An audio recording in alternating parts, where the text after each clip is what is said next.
Star news এখন অনেক শক্তিশালী লালমনিরহাটের মানুষ, তারা ইউনাইটেড, এটা পরিষ্কার। এবং অনেক সুন্দর একটা জেলা, সীমান্তবর্তী এই জেলার 5টা উপজেলা এবং সেখানে 2টি পৌরসভাও আছে। মোট ভোটার প্রায় 12 লাখ। এই 12 লাখ ভোটার আগামী 26-এর নির্বাচনে তারা কাকে রায় দেয়, কোন দলের প্রতিনিধিকে তারা বেছে নেয়, সেটা দেখার বিষয়। নির্বাচন যখন হবে তখন যারা অতিথি হিসেবে যাদেরকে এখানে আমন্ত্রণ জানিয়েছি পরিচয় করিয়ে দিই। রয়েছেন আমার ঠিক ডানে AKM মমিনুল হক, তিনি ভারপ্রাপ্ত সাধারণ সম্পাদক বাংলাদেশ জাতীয়তাবাদী দল BNP এই জেলার। রয়েছেন আমার ঠিক বামে অ্যাডভোকেট ফিরোজ হায়দার লাভলু, তিনি সেক্রেটারি বাংলাদেশ জামায়াতে ইসলামী। আমার আরেকজন ডানে রয়েছেন শিহাব আহমেদ, তিনি তুরস্ক প্রবাসী। একদম বামে রয়েছেন রাসেল আহমেদ, তিনি কেন্দ্রীয় সংগঠক জাতীয় নাগরিক পার্টি NCP। এবং আমার ঠিক সামনে যারা এই অঞ্চলের ভোটার, যাদের ভোটে আসলে নির্বাচিত হবেন এখানকার জনপ্রতিনিধিরা, তারা আছেন। আমরা 2টি ভাগে ভাগ করব এই অনুষ্ঠান। আমার কিছু প্রশ্ন আছে, সেই প্রশ্নগুলো তাদের কাছ থেকে উত্তর নিব এবং পরবর্তীতে আপনারা যারা উপস্থিত আছেন আপনারাও আপনাদের প্রশ্ন এখন থেকেই মনে করতে পারেন, লিখে রাখতে পারেন, কি প্রশ্ন করতে পারবেন। আমরা শুরুতে একটা স্টোরি দেখে আসি। তিস্তা ব্যারেজ দেশের সবচেয়ে বড় সেচ প্রকল্প। উজানের ঢলে বর্ষায় ফুলে ফেঁপে ওঠে তিস্তা। তখন ব্যারেজের জলকবাট খুলে নিয়ন্ত্রণ করতে হয় পানি, ভাসিয়ে দেয় তীরবর্তী জনপদ। শুষ্ক মৌসুমে ঠিক উল্টো চিত্র। তিস্তার বুক জুড়ে ধুধু বালুচর, যার ভয়াবহ নেতিবাচক প্রভাব পড়ে জীবন জীবিকায়। পানির ন্যায্য হিস্যার দাবিতে আন্দোলন চলছে যুগের পর যুগ। দুঃখের সব গল্প উত্তরের জেলা লালমনিরহাটের। আছে ইতিহাস ঐতিহ্য, মিশন মোড় গোলচত্বর, বিভাগীয় রেল স্টেশন, একই আঙিনায় মসজিদ মন্দির সহ নানা নিদর্শন, পাশাপাশি বুড়িমারি স্থলবন্দর, সব মিলিয়ে সমৃদ্ধ এক জনপদ। জেলার সংসদীয় আসন 3টি, এর মধ্যে সীমান্তবর্তী পাটগ্রাম হাতিবান্ধা নিয়ে 1 নম্বর আসন। স্থলবন্দর থাকায় অর্থনৈতিকভাবেই সমৃদ্ধ। এক এক সময় ক্ষমতায় ছিল এক এক দল। লালমনিরহাট 2 আসনটি কালীগঞ্জ আদিতমারি উপজেলা নিয়ে গঠিত। এখানেও জাতীয় নির্বাচনে ক্ষমতায় এসেছে এক এক দল। সদর উপজেলা ও পৌরসভা নিয়ে লালমনিরহাট 3 আসন। আসনটিতে একসময় জাতীয় পার্টির একক আধিপত্য ছিল, তবে এখন আর তা নেই। তিস্তাপাড়ের এই জনপদের মানুষের প্রধান দাবি পানির ন্যায্য হিস্যা। মাদক, চোরাচালান, বেহাল সড়ক, চিকিৎসা সহ রয়েছে আরও নানা সংকট। বুড়িমারি এক্সপ্রেস ট্রেন আসে না, রেল কমপ্লিট, পানির ট্যাঙ্কি কমপ্লিট, সবে কমপ্লিট, অথচ ট্রেন বুড়িমারি এক্সপ্রেস নামে লালমনিরহাট থেকে চলে। বুড়িমারি তো রাস্তা তো আমাদের অনেক চিকন, বাট আমাদের বুড়িমারি যে লোকাল রাস্তাগুলো সেগুলোর একদম বেগতিক একটা অবস্থা। 4 লেন রাস্তা, নিরবচ্ছিন্ন বিদ্যুৎ এবং তার সাথে হচ্ছে যে স্থলবন্দরে যে ওয়্যার হাউস রয়েছে, এই ওয়্যার হাউসটা প্রশস্তকরণ করতে হবে। এসবের মাঝে তিস্তা ব্যারেজ খুলে দিয়েছে পর্যটনের দুয়ার, তাই ঘুরতে যান অনেকে। সর্দার মুহাম্মদ আরিফ, স্টার নিউজ। আমরা শুরুতেই আসি বিএনপির এখানে যিনি প্রতিনিধি আছেন, তিস্তা নদী নিয়ে। এখানকার তিস্তাকে বলা হয় এই অঞ্চলের দুঃখ। এই অঞ্চলে তিস্তার মানুষ, অন্তত আমরা যেটা জানি এই জেলাসহ অন্যান্য 3 লাখের বেশি মানুষ সাফারার বিভিন্ন সময়। আমরা সব সময় সব সরকারে এই তিস্তা কেন্দ্রিক যেই সমস্যা এখানকার, তাদের সমাধানের আশ্বাস শুনি। এখন পর্যন্ত যে সাফারিংসটা আপনি কত দূর জানেন এবং আপনারা এখন পর্যন্ত এই মানুষগুলোর জন্য কি করতে পেরেছেন? বাংলাদেশের স্বাধীনতার আজকে 54 বছর পর আপনি দেখেছেন যে শুধুমাত্র শহীদ রাষ্ট্রপতি জিয়া রহমান উনি যখন ক্ষমতায় ছিলেন তখন আমাদের এই অঞ্চলে সেচের জন্য, পানি ধরে রাখার জন্য এবং এই পানির প্রবাহকে কন্ট্রোল করার জন্য উনি লালমনিরহাটে তিস্তা ব্যারেজ স্থাপন করেছিলেন, যেটা কেউ বলে তিস্তা ব্যারেজ, কেউ বলে ডালিয়া ব্যারেজ। তারপর থেকে আমরা এখানে দেখেছি যে এই অঞ্চলের প্রতি বছর যখন আমাদের পানির প্রয়োজন তখন দেখা যায় পানি ভারত বন্ধ করে রাখে। উজানে গজলডোবায় বাদ দিয়েছে, ফারাক্কায় বাদ দিয়েছে। আপনারা দল থেকে এখন পর্যন্ত কি উল্লেখযোগ্য ভূমিকা নিয়েছেন যেটা কিনা এখানকার মানুষ আপনাদেরকে ভোট দেওয়ার জন্য সহায়ক মনে করবে? আপনারা দেখেছেন অধ্যক্ষ আসাদুল হাবিবুল্লাহর নেতৃত্বে আমরা এখনও আন্দোলন চালায় যাচ্ছি। এই আন্দোলনে আমরা চাচ্ছি যে তিস্তা মেগা প্রকল্প অনতি বিলম্বে এটা বাস্তবায়ন করতে হবে। আচ্ছা, আমরা জামাতের প্রতিনিধি আপনার কাছ থেকে শুনতে চাই, আপনারা আসলে কি করেছেন? আপনারা জানেন যে বিগত সময়ে বাংলাদেশে 12টি নির্বাচন হয়েছিল। এই 12টি নির্বাচনে বিভিন্ন দল সরকার গঠন করেছিল। এই আপনি যেভাবে বললেন, আসলে এই এলাকার মানুষ রাজনৈতিক দলের নেতৃবৃন্দের কাছ থেকে শুধুমাত্র আশার বানিয়ে শুনিয়ে গিয়েছে। আপনার দলের প্রতিনিধি তো সরকারে ছিল 2001 সালের কথা যদি বলি। জি, আমাদের দলের সমাজ কল্যাণ মন্ত্রী, মাননীয় মন্ত্রী জনাব আলী হাসান মোহাম্মদ মুজাহিদ ছিলেন, তিনি এসেছিলেন এখানে। তিনি তিস্তাপাড়ার মানুষের কাছে গিয়েছিলেন। এখানে আমরা তাদের জন্য সামাজিকভাবে যে কাজগুলো করা লাগে সেগুলো, কিন্তু স্থায়ী যে পরিকল্পনা, স্থায়ী পরিকল্পনার আলোকে আমরা আসলে কখনো সরকারে ছিলাম না। পরিপূর্ণরূপে বাংলাদেশের দায়িত্বে আমরা কখনো ছিলাম না। আমরা প্রেশার গ্রুপ হিসাবে আমরা সরকারকে প্রেশারাইজ করেছি, আমাদের মন্ত্রীদের মাধ্যমে আমরা যোগাযোগ করেছি। এবং এখন সর্বশেষ জুলাইয়ের আন্দোলনের পর আপনি জানেন বাংলাদেশ জামাত ইসলামের আমির ডক্টর শফিকুর রহমান এই তিস্তা মহাপরিকল্পনা বাস্তবায়নের জন্য জনসভা আমরা প্রোগ্রাম দিয়েছিলাম লালমনিরহাটে, রংপুরে, নীলফামারীতে, আশেপাশে যে সমস্ত জেলা রয়েছে সবগুলো জেলায় এই মহাপরিকল্পনা বাস্তবায়নের জন্য আমাদের কর্মসূচি ছিল। আপনি বাংলাদেশের জাতীয় বরাদ্দ যখন হয় তখন দক্ষিণকে যেভাবে চিন্তা করা হয়, পূর্বকে যেভাবে চিন্তা করা হয়, ঢাকাকে যেভাবে চিন্তা করা হয়, কিন্তু উত্তর অঞ্চলের এই আমাদের বিশেষ করে এই তিস্তা আমরা বরাবরই বঞ্চিত হই। এটা বৈষম্য শিকার আগে হয়েছি, ইভেন বর্তমান যে সরকার আসলো তারাও আমাদেরকে বৈষম্যের মধ্যে রাখে। আচ্ছা, না সেই অভিযোগ আপনারা কি এইভাবে করতে পারেন? কারণ প্রতিনিধি সরাসরি বা প্রত্যক্ষভাবে আপনাদের এই সরকারে না থাকলেও এই সরকারে আপনাদের প্রভাব আছে বলে অনেকেই মনে করেন। জুলাই আন্দোলনের নেতৃত্ব দিয়েছিল রংপুর থেকে, রংপুরের শহীদ আবু সাইদ, তার রক্তের কারণে অগ্নিঝরা আন্দোলন গোটা বাংলাদেশে হয়েছিল। অথচ সর্বশেষ সরকার গঠিত হলো, উপদেষ্টা নিয়োগ হলো, রংপুর বিভাগ বঞ্চিত হলো। আমরা মনে করি তিস্তার এই আন্দোলন কোনো দলের না, সমস্ত দল মত নির্বিশেষে ঐক্যবদ্ধভাবে আমরা এই তিস্তা মহাপরিকল্পনা বাস্তবায়নে সরকারকে বাধ্য করবো ইনশাআল্লাহ। এখানে এনসিপির প্রতিনিধি একজন আছেন, তার কাছ থেকে শুনি যে এই তিস্তা নিয়ে স্পেশালি যে অভিযোগগুলো উনি করেছিলেন যে এখানে ওইভাবে কোনো নজর নাই এই বর্তমান সরকার যারা চালাচ্ছে এই মুহূর্তে ইন্টারিম গভর্নমেন্টে, সেই ক্ষেত্রে আপনারা আপনাদের দল থেকে কোনো কর্মসূচি এখন পর্যন্ত কোনো দাবি কোনো কিছু কি করেছেন? সবসময় আমরা যে অভিযোগটা শুনে আসছি যে এই ইন্টারিম গভর্নমেন্টে আমাদের গুরুত্বপূর্ণ অবদান রয়েছে, কিন্তু আমরা যেটা লক্ষ্য করতে পারছি, আমরা যদি একজন ওসির কাছে যাই, একজন ইউনোর কাছে যাই, একজন ডিসির কাছে যাই, আমাদের এই দলকে তারা কোনোভাবেই মূল্যায়ন করে না।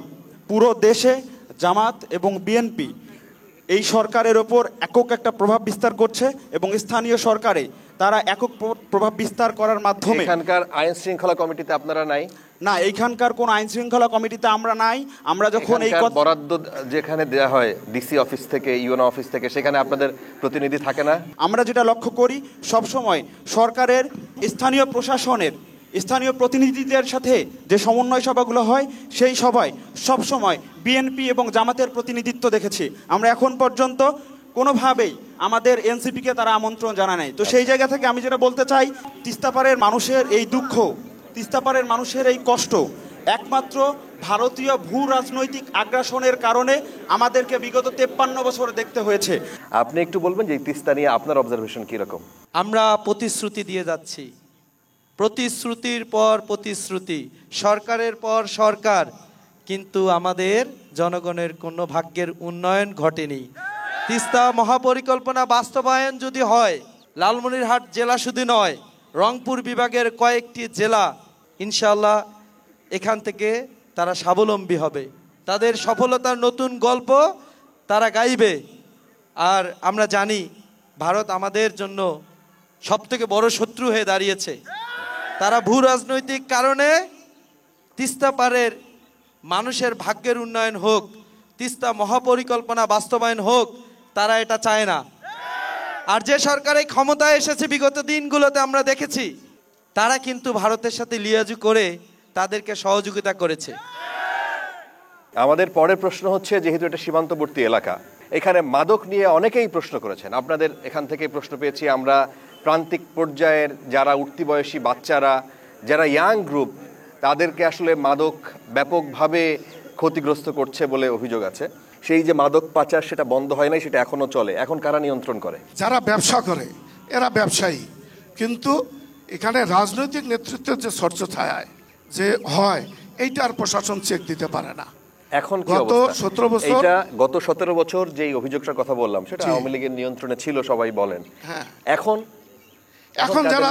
এখন যারা দায়িত্বে আছে এবং কারা দায়িত্বে আছে এখন তো আপনারা জানেন বর্তমান এই সরকারকে কারা সাপোর্ট দিচ্ছে সেটা আমার ওই যে ভাস্তে ইতিমধ্যে বলেছেন যে ভাস্তে ইতিমধ্যে বলেছে আপনাদের উপরে দায় দিয়েছে যে আমরা জানি এই ব্যবসায়ীরা সেই প্রশাসনেই রয়েছে, কিন্তু এখনো ওই ফ্যাসিস্টের প্রশাসন পরিবর্তন হয় নাই, পরিবেশ পরিবর্তন হয়নি, তাদের সহযোগিতায় এই কার্যক্রম চলছে।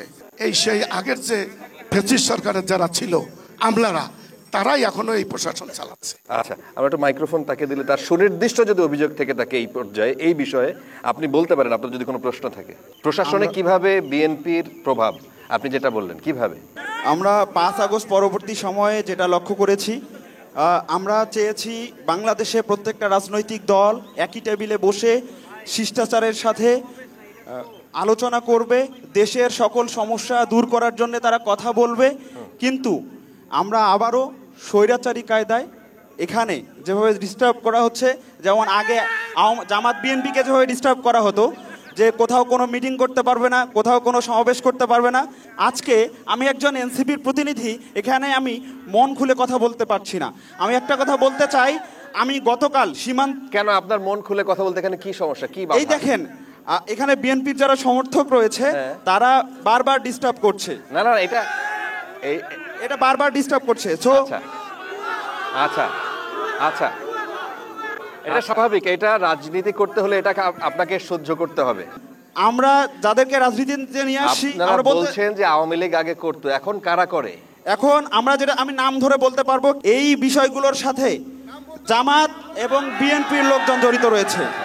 সেইটা সুনির্দিষ্টভাবে অভিযোগ করতে পারবেন আপনারা সীমান্তবর্তী অঞ্চলে গিয়ে?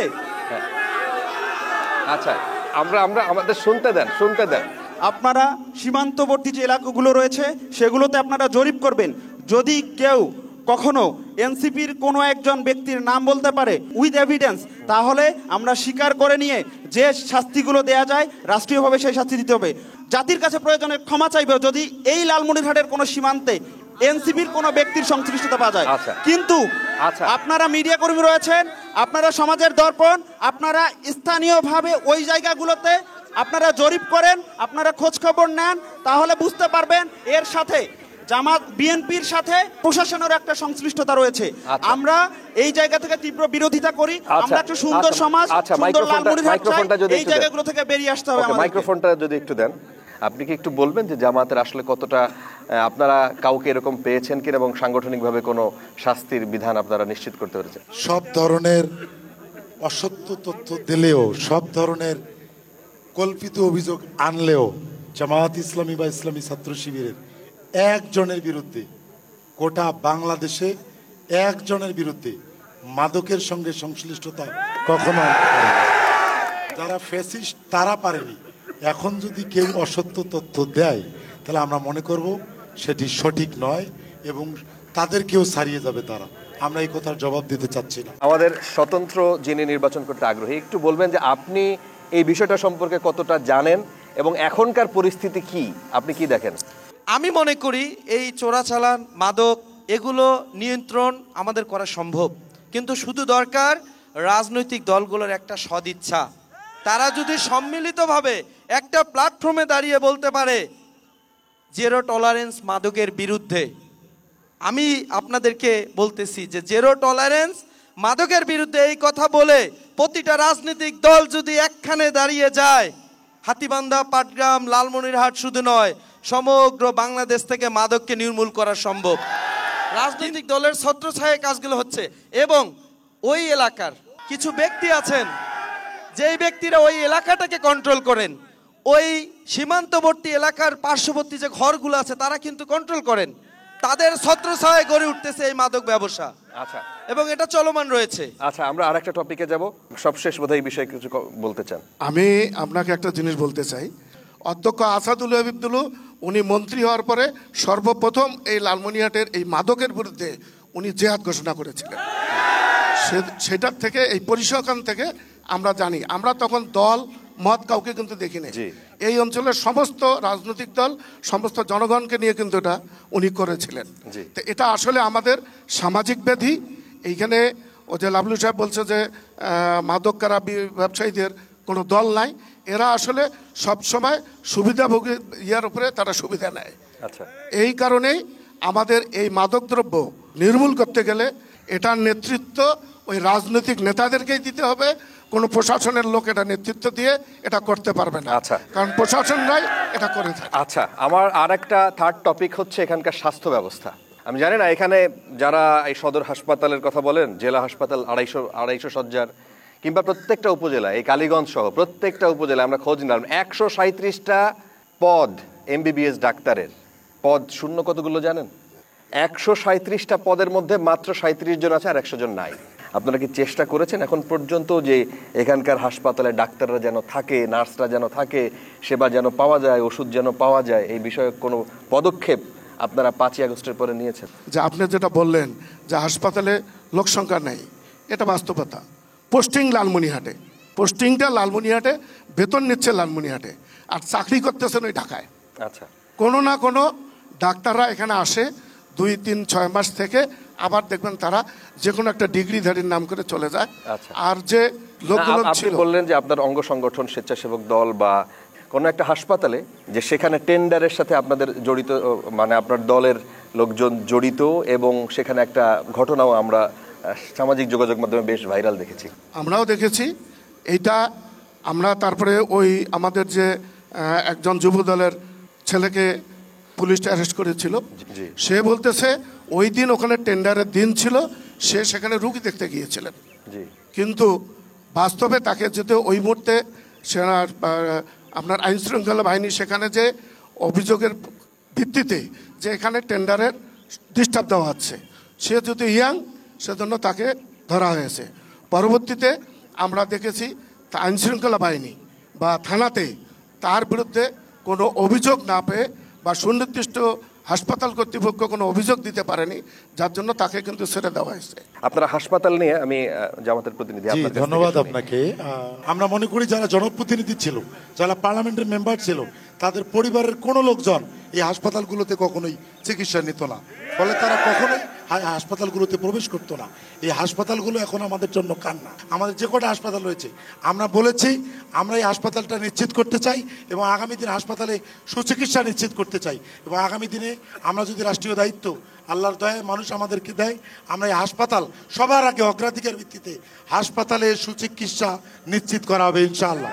হাসপাতালে সিট বাড়ানো হবে এবং হাসপাতালে কোনো প্রকার দুর্নীতি আমরা হতে দেব না ইনশাআল্লাহ। আচ্ছা, এনসিপির প্রতিনিধি, স্বাস্থ্যসেবা নিয়ে আপনার কি অবজারভেশন?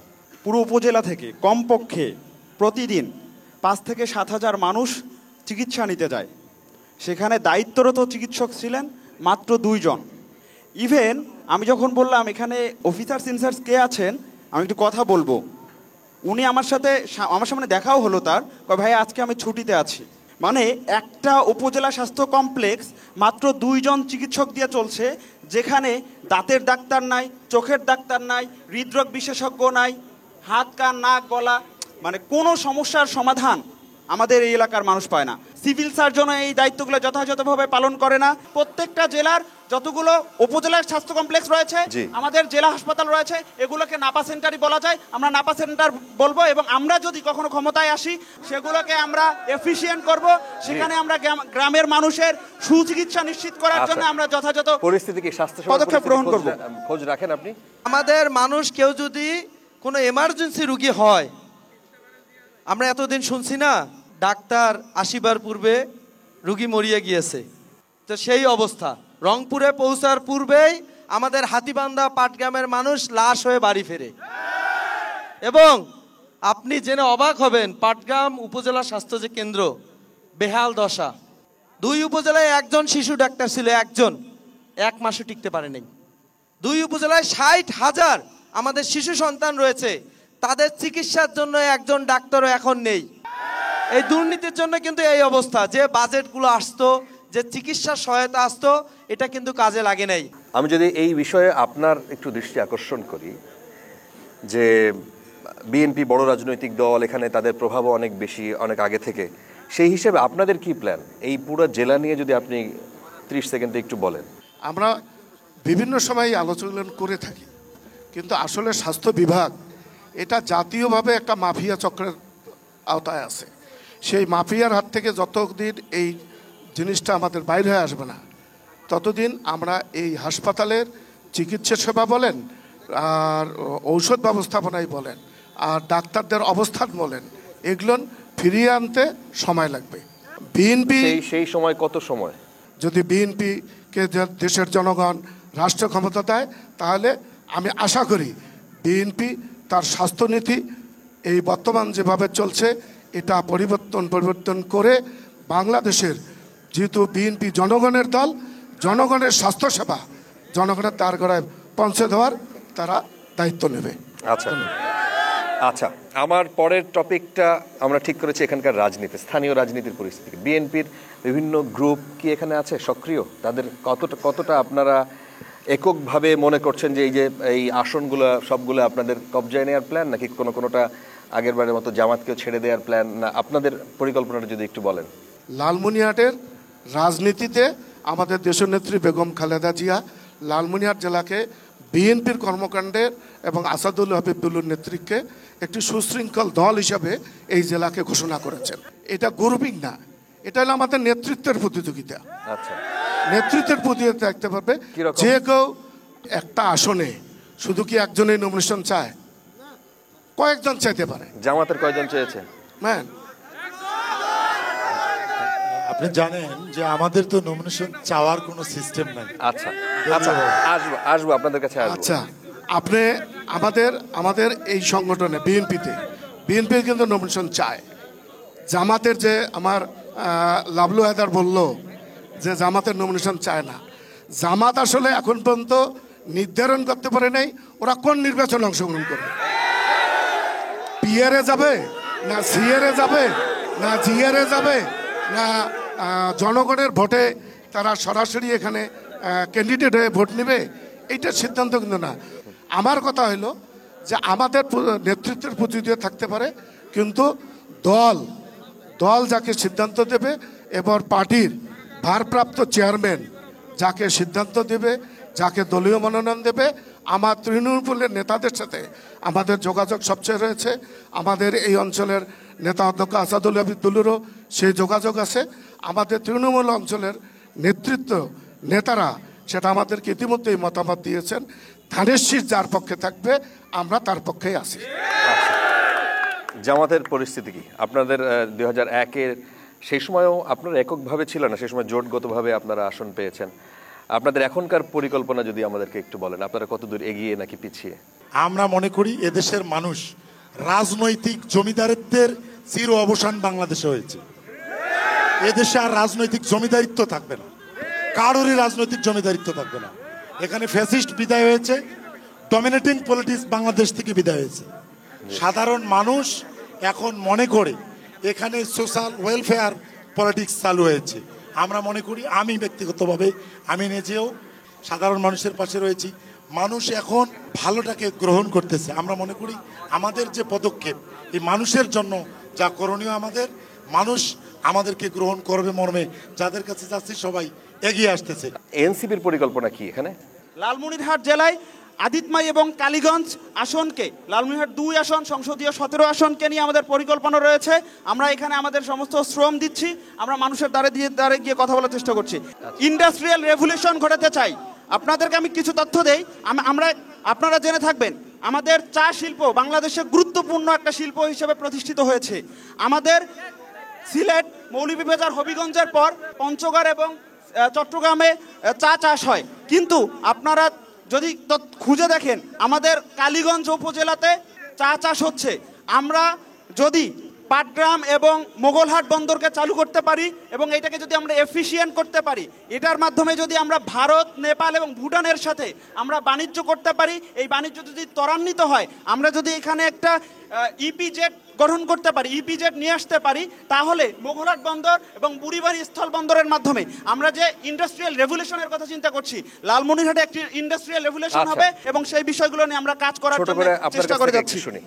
ওনারা শুধু প্রতিশ্রুতি দেয়, কিন্তু বাস্তবায়নের কোনো চিত্র আমরা দেখি না। স্বাধীনতার 54 বছর পরেও হাতীবান্ধা, পাটগ্রাম, এই লালমনিরহাটে কোনো ইন্ডাস্ট্রি গড়ে উঠছে? কিন্তু শিহাব আহমেদ যেটা বলতেছে প্রতিটা করে করে দেখাচ্ছে। আমার ভাইরা বলতেছে কর্মসংস্থানের ক্ষেত্র তৈরি করবে, কিন্তু ফলাফল শূন্য, শুধু বলে যাচ্ছে আর প্রতিশ্রুতি দিয়ে যাচ্ছে। আমি একটা প্রজন্মকে আগামীর বাংলাদেশের জন্য তৈরি করব। আমি বলেছি একটা প্রজন্মকে আমরা যদি তৈরি করে দিয়ে যেতে পারি, পরবর্তী প্রজন্ম নিয়ে আর কোনো চিন্তা করতে হবে না। আমি বলেছি একটা মানবিক, কল্যাণকর, বেকারত্ব মুক্ত এবং দুর্নীতিমুক্ত বাংলাদেশ গড়ে উঠবে, আর এটা শুরু হবে হাতীবান্ধা, পাটগ্রাম থেকে ইনশাআল্লাহ। আমাদের এই ডিসকাশন শেষ পর্যায়ে, এরপরে আপনাদের প্রশ্ন নিব। শেষ পর্যায়ে হচ্ছে যে কথাটি, এই গত 2 জুলাইয়ের ঘটনা, পাটগ্রাম উপজেলা নির্বাহী কর্মকর্তা সড়কে চাঁদাবাজির অভিযোগে 2 জনের মোবাইল কোর্টে যে সাজা দেয়া হয়, সেইখানে তার পরবর্তীতে তিনি একজন বিএনপি নেতা, তার পরবর্তীতে সেই আসামিকে থানা ঘেরাও করে তাকে ছিনিয়ে নেওয়া হয়। এবং সেই জায়গাটায় আপনাদের মন্তব্য কি এবং আপনাদের বক্তব্য কি? চাঁদাবাজি কি এখন হয় নাকি হয় না, এবং এই ঘটনাকে আপনারা কিভাবে দেখেন? না, চাঁদাবাজি এখন হয় না। সেখানে যারা চাঁদাবাজি করছে বলতেছেন, তারা খনিজ মন্ত্রণালয় থেকে তারা ওই অঞ্চলের বালুর তোলার যে টেন্ডার, সেটা তারা রীতিমতন টেন্ডারে নিয়ে সেটা তারা কাজ করতেছিল। সেখানে তারা নাকি স্লিপ দিয়ে ট্রাক প্রতি তাদের যেটা ইচ্ছা সেটা তারা নেয়। তো এইটাকেই তারা চাঁদাবাজি হিসেবে ধরছে। এই অভিযোগটা সঠিক না? বিএনপির মতো এত প্রভাবশালী একটা দলকে একজন ইউএনও বা একজন ম্যাজিস্ট্রেট গিয়ে তাকে শাস্তি দিয়ে দিল। বিএনপির কোনো ইয়া না, তারা হইলো যে প্রতিষ্ঠান বালু তুলতেছে সেই প্রতিষ্ঠানের সারা কর্মচারী। জি, থানা ঘেরাও করেছিল কারা? থানা ঘেরাও করেছিল আমজনতা, ওই ঠিকাদারের লোকজন, ওই ঠিকাদার যারা ব্যবসায়ী, যারা ঠিকাদার ব্যবসায়ী তারাই। কোনো রাজনৈতিক দলের পরিচয় নাই তাদের? না, রাজনৈতিক দল ভাই রাজনীতি করলে কি ব্যবসা করতে পারবে না? না, ব্যবসা তো করতেই পারবে, কিন্তু রাজনৈতিক ছত্রছায়ায় আগে আওয়ামী লীগের লোক ভাবে একত্রিতভাবে এই কাজ করতো, এখন সেই কাজ, সে একই প্রশ্ন আবার ঘুরে ফিরে। সে তো টেন্ডার দিয়ে পেয়েছে এবং সেখানে একটা 12 জনের একটা কিন্তু গ্রুপ আছে। জি, তারা এই টেন্ডারটা তারা পেয়েছে। জি, সুতরাং পত্রপত্রিকা যেগুলো আসছে যে আলোচিত হয়েছে সেটা সত্য না। নিউজ তো প্রথমে হয় যেটা, জি, নিউজ যে হয়, নিউজের পরবর্তী অঞ্চল দেখতে হবে, দেখবেন। মামলার তদন্ত রিপোর্ট হলে এটা আপনারা পাবেন। আচ্ছা, এখানে সীমান্তবর্তী এলাকায় এখানে প্রচুর ট্রাক চলাচল করে, এই এলাকায় প্রচুর ট্রাক তারা আসলে বাইপাস করতে হয়। এই সীমান্ত এলাকায় এখানে বালুর ব্যবসা, পাথরের ব্যবসা, এগুলো কারা নিয়ন্ত্রণ করে? এই আপনাদের নামেও আমরা পত্রপত্রিকা মারফত যেটা জেনেছি, বিএনপি এবং জামাতের প্রভাবশালী যারা আগে যেটা আওয়ামী লীগের ছিল, সেখানে তাদের ছত্রছায়া এখন দেখা যাচ্ছে বলে অনেকে মনে করেন। আমি লাভলুকের কথা লাগে 1 মিনিট আপনাকে বলি। এই যে ট্রাকগুলো, ট্রাকের যে ব্যবসা, ট্রাকের যে মালিক, ট্রাকের যারা আছে, তারা কিন্তু এখনোই আগে যারা ব্যবসা করছে, আগে যারা ট্রাকের মালিক, তারাই কিন্তু এখনো মালিক আছে। এটা চেঞ্জ হয়নি। কারা করে? এখন একটি বাস লালমনিরহাট থেকে ঢাকায় গেলে 300 টাকা দিতে হয়। জি, কাকে দেয়া লাগে? আমাদের প্রশ্ন।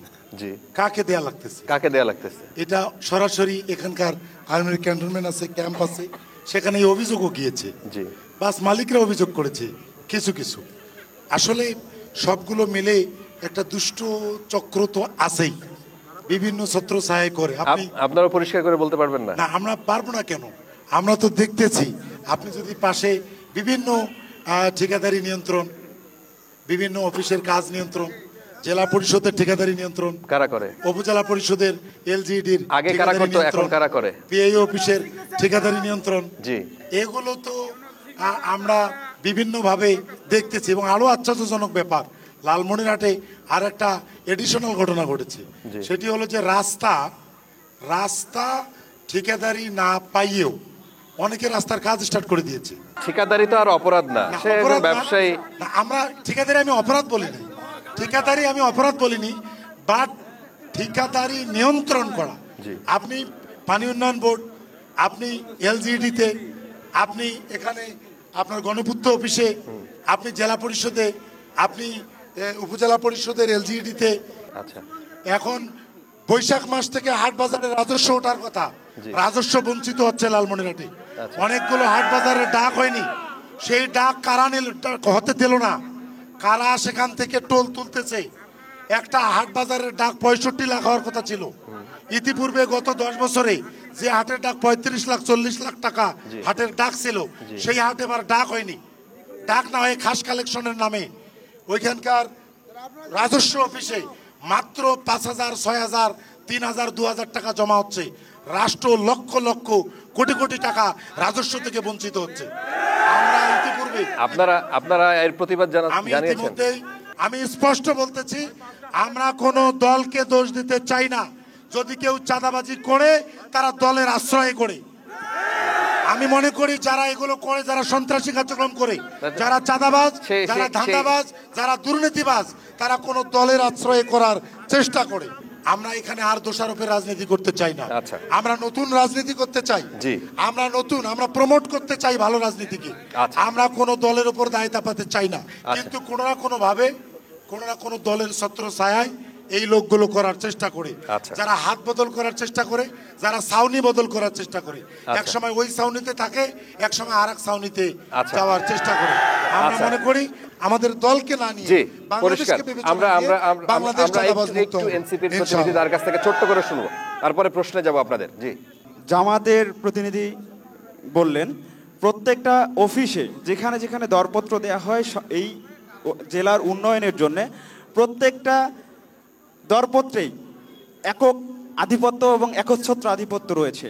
তাই আমরা, এবং এটা শুধু আজকের না, আমরা এটা হচ্ছে মানে ক্রিস্টাল ক্লিয়ার, এটা সবাই জানে, পুরো জেলার মানুষ জানে। আপনারা সার্ভে করলে দেখতে পারবেন।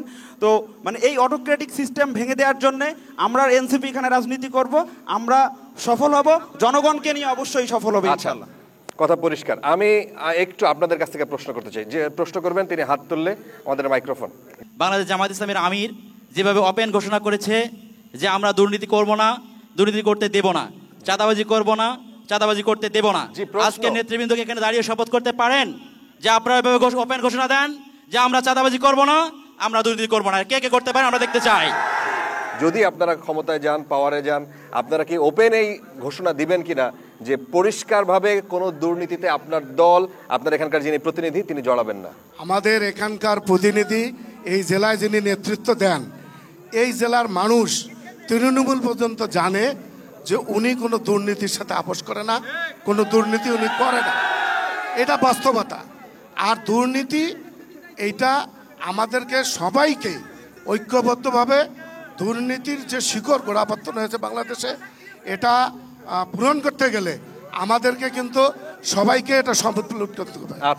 আর আমার এখানে একটা প্রশ্ন থাকবে, যারা ফ্যাসিস্টের, যারা দুর্নীতি করেছে, যারা ফ্যাসিস্টকে নিয়ে বিভিন্ন সমস্যায় পড়েছে, তাদেরকে আমরা দেখেছি যে একটি সংগঠন তাদের আশ্রয় নিশ্রয় থেকে এখন তারা আত্মপ্রকাশ করেছে 5 তারিখের পর।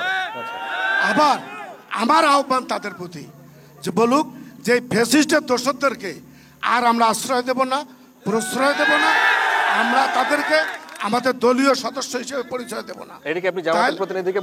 আমি এটা সব দলের কথাই বলছি যে প্রশ্রয় দেব না, তাহলে দেখবেন আমাদের দুর্নীতি আমরা কমাই দেব। আচ্ছা, যদি 1 মিনিট জি অবগতর জন্য বলতেছি, গত সপ্তাহে মহেন্দ্রনগর ইউনিয়নের চেয়ারম্যান, সাবেক বিএনপির আহ্বায়ক সেই ইউনিয়নের আব্দুল মজিদ মণ্ডল 7 নম্বর ওয়ার্ড মহেন্দ্রনগর ইউনিয়নের আওয়ামী লীগের সেক্রেটারিকে ফুলের তোড়া দিয়ে বরণ করে নিয়ে নিজের ফেসবুক পোস্টে তিনি পোস্ট করেছিলেন।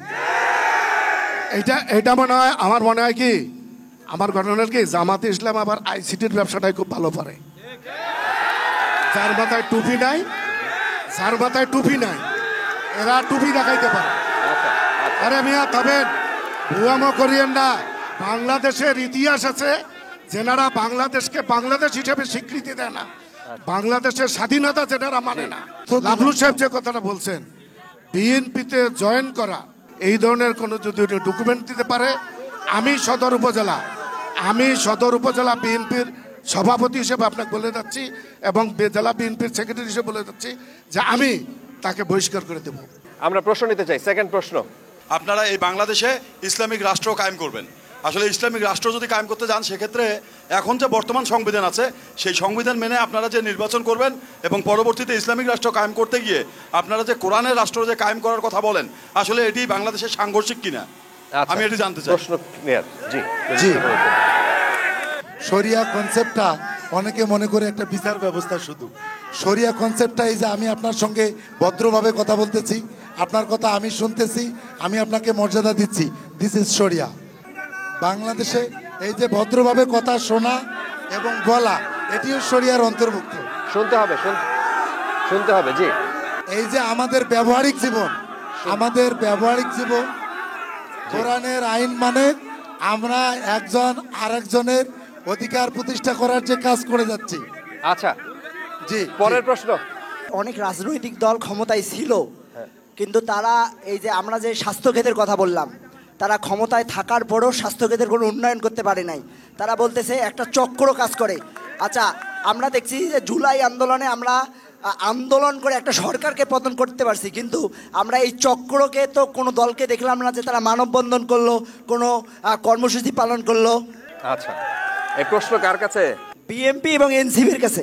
আচ্ছা, বিএনপিকে যদি বাংলাদেশের রাজনীতিবিদ এবং বাংলাদেশের জনগণ যদি ভোট দিয়ে ক্ষমতায় আসে, ভোট দিয়ে যদি আবারও নির্বাচিত করে বাংলাদেশের জনগণ, তখন আপনারা এই চক্রর কারা কারা জড়িত, তাদের কি অবস্থা হয় সেটা দেখতে পারবেন।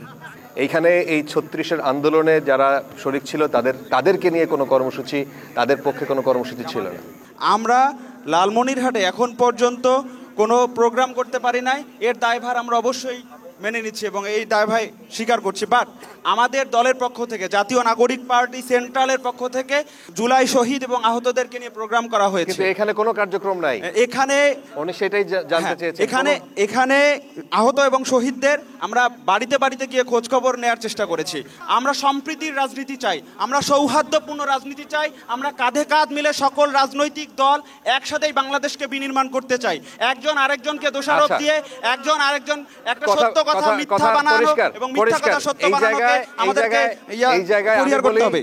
আমি একটা জিনিস বলি, উত্তরাঞ্চলের আপনাদের এই জেলায় আর কিছু হোক না হোক, এই জিনিসটা পরিষ্কার আপনাদের সম্প্রীতি। এইখানকার প্রত্যেকটা মানুষকে আমার ভালো মনে হয়, সরল মনে হয়, সহজ মনে হয়। এই উত্তরাঞ্চলে এবারের আমাদের এই কর্মসূচিটা চালানোর শুরু থেকে বলে আসছি যে আপনাদের আসলে প্রত্যেকটা জায়গায় এই সম্প্রীতিটা আছে, এটা আমাদের চোখের দেখায় পরিষ্কার। পরের প্রশ্ন। গণতন্ত্র বাংলাদেশ যেহেতু সকল নাগরিক ভোটে অংশগ্রহণ করতে পারবে না, একটি সংগঠন বলতেছে পিআর পদ্ধতি, অর্থাৎ সকল নাগরিক, যে কোনো নাগরিক চাইলে ভোটে অংশগ্রহণ করতে পারবে না। শিহাব আহমেদ ভাই কীভাবে ভোটে অংশগ্রহণ করবে, সেই প্রশ্ন আমার। দেখেন, জামাত ইসলাম তো বলতেছে যে তারা পিআর পদ্ধতি চায়, কিংবা আরও তাদের সাথে কয়েকটি সংগঠন যুক্ত হয়েছে, ভালো কথা। কিন্তু বাংলাদেশ কি আসলে পিআরের জন্য উপযুক্ত একটা রাষ্ট্র? বাংলাদেশের কি সেই অবস্থান এখনো তৈরি হয়েছে? যারা বলতেছেন যে হয়েছে, এটা তাদের স্বার্থের জন্য বলতেছে হয়েছে। যারা বলতেছেন যে দরকার নাই, তারা তাদের স্বার্থের জন্য বলতেছে। কিন্তু বাস্তবিক অর্থে যেটা আমি মনে করি, এই রাষ্ট্রের একজন নাগরিক হিসেবে আমার ভোটের অধিকার আছে, আমার ভোটে দাঁড়ানোর অধিকার আছে। স্বতন্ত্র প্রার্থী তাহলে যাবে কোথায়? এই উত্তর আমি দিচ্ছি। আচ্ছা, জি। পিআরের প্রশ্নটা আমার দিকে আসলে বেশি ভালো হতো, কারণ আপনি বলেন, আমি শুনতেছি। পক্ষে আমরা কথা বলতেছি। বলেন। আপনি যে বললেন কিভাবে অংশগ্রহণ করবে, এই অংশগ্রহণের সমাধান রয়েছে। স্বতন্ত্র প্রার্থীরাও পিআরে অংশগ্রহণ করতে পারবে। গোটা পৃথিবীতে 8 সিস্টেমের পিআর রয়েছে, আমরা একটা সিস্টেমের পিআর নিয়ে আলোচনা করতেছি। শুধুমাত্র দলীয় না, নির্দিষ্ট একটা সংখ্যানুপাতিক থাকবে, একটা নির্দিষ্ট সংখ্যক ভোট স্বতন্ত্র প্রার্থীরাও তাদের প্রার্থী তালিকা নির্বাচন কমিশনে জমা দিতে পারবে এবং নির্দিষ্ট একটা সংখ্যক ভোট পেলে স্বতন্ত্র প্রার্থীর থেকেও নির্বাচিত হবে। আচ্ছা, আমার ভাই যে কথা বলেছে জামাত ইসলামের, যে নির্দিষ্ট সংখ্যক কিছু ভোটার তালিকা নিয়ে জমা দিতে হবে পিআরের জন্য, আপনারা একটু চিন্তা করে দেখেন। আমি তুরস্কের কথা বলি, তুরস্কের প্রসঙ্গটা নেই। তুরস্কে কিন্তু পিআর পদ্ধতি আছে এবং তুরস্কে যারা পিআর পদ্ধতিতে আসতে চায় কমপক্ষে 7% ভোটের দরকার। যদি 100 ভোট থেকে 60টা ভোট পেলে তাহলে সেই সমানুপাতে তারা কিন্তু সংসদে আসন পায়, তার নিচে পেলে কিন্তু একটা আসনও পায় না। এই জন্য তুরস্কে হয়তো 200-র উপরে দল আছে, কিন্তু সংসদে যায় মাত্র 4টা দল। তাহলে বাংলাদেশে কি হবে? উনি যে বলতেছে যে বাংলাদেশে আপনারা নির্দিষ্ট সংখ্যক কিছু ভোটার আপনাকে সাপোর্ট দিবে, এটা জমা দিতে হবে এবং তারা ভোট দিবে, সেই অনুপাতে আপনি হচ্ছে যে নির্দিষ্ট অংশ। কেন আমার জন্য এই বাধ্যবাধকতা থাকবে? শোনেন, আমার প্রশ্ন আমার জন্য কেন এই বাধ্যবাধকতা থাকবে? আমরা পরের প্রশ্নে যাব। 1 মিনিট একটা কথা বলি, তারপর প্রশ্নটা নেই। এই যে পিয়ার নিয়ে এত কথাবার্তা, পিয়ার চায় কারা? যারা বাংলাদেশের সংবিধান মানে না, বাংলাদেশকে যারা স্বাধীনতা মানে না, বাংলাদেশে তারাই পিয়ার চায়। সুতরাং সিইসি আমাদের প্রধান নির্বাচন কমিশনার বলে দিছে যে বাংলাদেশে আগামী নির্বাচন পিয়ারে আসার কোনো সুযোগ নাই। এটা ধন্যবাদ। আচ্ছা, প্রশ্ন ভাই। আমার প্রশ্ন হচ্ছে আমাদের ফিরোজ হায়দার লাবলু ভাইয়ের কাছে। উনি যেহেতু জামাতি ইসলামের আমাদের এই অঞ্চলের ভোট করার জন্য প্রস্তুতি নিচ্ছে এবং জেলা জামাতের উনি সেক্রেটারি। 1947 সালে যখন ভারত পাকিস্তান ভাগ হয়, ব্রিটিশদের বিরুদ্ধে আন্দোলন করে এই দেশের আপামর জনসাধারণ, যখন পাকিস্তান মুসলমানদের জন্য একটি আলাদা বাসভূমির জন্য আন্দোলন করে মোহাম্মদ আলী জিন্নার নেতৃত্বে, সেই সময় ওনাদের প্রতিষ্ঠাতা আলী আলা মওদুদি সাহেব উনি কিন্তু পাকিস্তানের বিরোধিতা করেছিলেন এবং উনি বলেছিলেন যে এটি হচ্ছে মুসলমানের একটি আহাম্মকের রাষ্ট্র নির্মিত হবে। পরবর্তীতে হয়তো উনি রিকভার করে আবার ভারত থেকে জামাতি ইসলামের কেন্দ্রীয় অফিস লাহোরে নিয়ে গিয়েছিলেন। পরবর্তীতে 71 সালে যখন আবার মুক্তিযুদ্ধ হয়, তখন আমরা জানি আবার ওই বাংলাদেশ জামাতি ইসলাম বাংলাদেশ সৃষ্টির বিরোধিতা করেছিলেন। আবার 24-এ এসে এই মুহূর্তে আমাদের একটা সন্ধিক্ষণ মুহূর্তে পিয়ারকে নিয়ে ওই ধরনের ওনারা কোনো ভুল করতেছেন কিনা ওনার কাছে ব্যাখ্যা চাচ্ছি। ছোট করে যদি। জি ধন্যবাদ। একটু শোনেন, প্রশ্নের উত্তর শোনেন।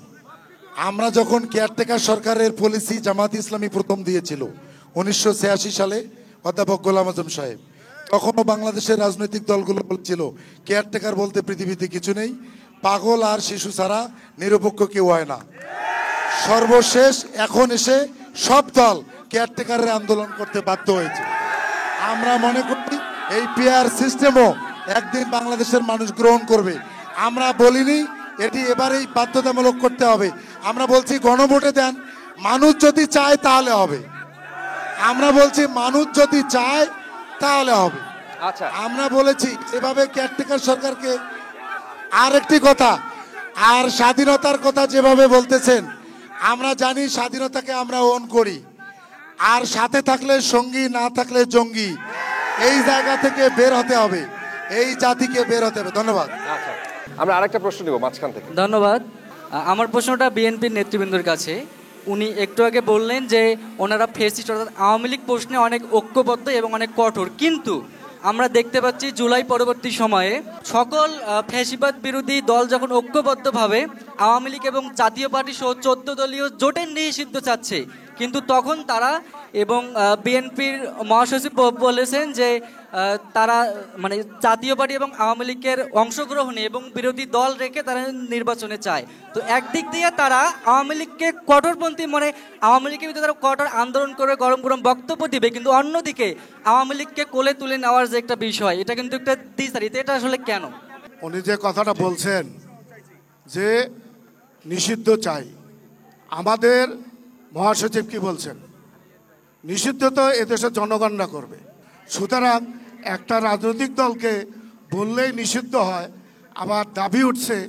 আপনারা দেখেন নাই ঢাকা শহরে ভিপি নূরকে কিভাবে আজকে লাঞ্ছিত করা হয়েছে, কি নির্যাতন করা হয়েছে, কার জন্য? যারা এই দেশের সবচেয়ে সুবিধাভোগী যে দলটি, তার অফিস রক্ষা করার জন্য।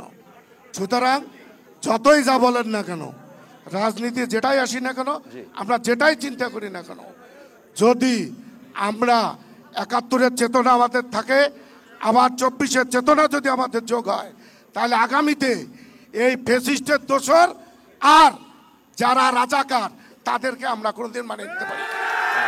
এটাতে বাংলাদেশের জনগণকে ঐক্যবদ্ধ থাকতে হবে। তাহলে বাংলাদেশের যারা আজকে ফ্যাসিস্টের সঙ্গে জড়িত ছিলেন, যারা এখন ফ্যাসিস্টকে আশ্রয় দিয়েছেন, যারা ফ্যাসিস্টকে সাথে নিয়ে এখন চলছেন, যারা ফ্যাসিস্টকে এখন ঘর থেকে বাইর করে দলীয় পরিচয় দিচ্ছেন, এগুলো সমষ্টিগতভাবে বন্ধ করা উচিত। এটাই বাস্তবতা। আমরা এই 24 শহীদদের রক্তের সাথে যদি আমরা বেইমানি না করি, তাহলে এদেরকে আমাদেরকে বর্জন করতে হবে। ধন্যবাদ সবাইকে। প্রশ্নটা হচ্ছে, দেখা যাচ্ছে যে এই যে আওয়ামী লীগের দোসরের কিছু খারাপ লোকও এখন ওনাদের দলে ঢুকছে, কিন্তু আমি ধরে নিলাম আমাদের বিএনপি একটি বৃহৎ দল, সেখানে দলের নাম ব্যবহার করে কেউ চাঁদাবাজি করতে পারে, সেটা হলো কতিপয় 1-2 জন। আচ্ছা, উনি কি আমাকে বলবে একজন চাঁদাবাজকে ওনারা ভালো করছে, ডাকে নেছে? শুধু এই চাঁদাবাজ শব্দটা ওরা পুঁজি করে আজকে মাঠ গোলাম করার চেষ্টা করছে। জি, আপনার কাছে প্রশ্ন, দুইটা প্রশ্ন। জি, ধন্যবাদ আপনাকে।